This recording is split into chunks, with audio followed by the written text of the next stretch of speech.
But when we think about both artists, we think they have really different kind of style. One is doing very long figures, and the other one is more substantial in terms of quantity, even in his work, large women, etc. So it's a bit surprising to compare the two styles. But you said you want to show about. This is for the post-time. So this is for the post-war period.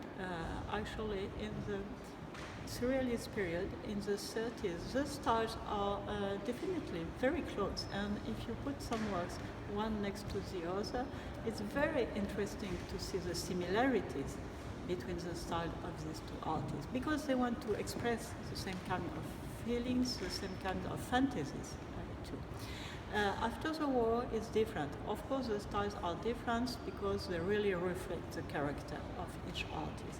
What is in common are the ideas that are behind the style, the new way that they want to use to put their work in contact with the real. And all their discussion were about this question of realism. How do you get close to the real and not close or not being back to a style that would be not modern and reactionary.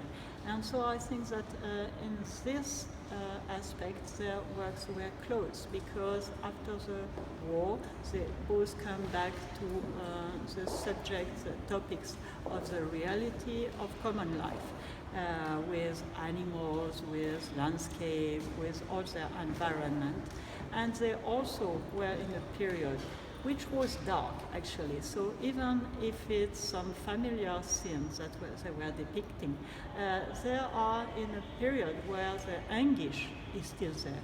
And even Picasso, who was somebody who was much more under the sunny kind of character and much more fascinated by life, they had that idea of death that were over their works during that period of time, and you can see it in the works themselves. So you said, as a conclusion, what you are interested in is that both of them ask the same question and find different solutions. Absolutely. They discussed, because they had these questions in mind, and they discussed with very long discussions. That is what told me Françoise Gillot, who was the wife of Picasso at the time. They were good friends. And they had big discussion, argument too, but they shared the same ideas. And that was important, and it's very interesting to see how, at the end of the day, with their works, they made some works different, because there were two very different kind of artists, two very different characters, but it's very interesting, and you learn about each other when you confront their works. Merci.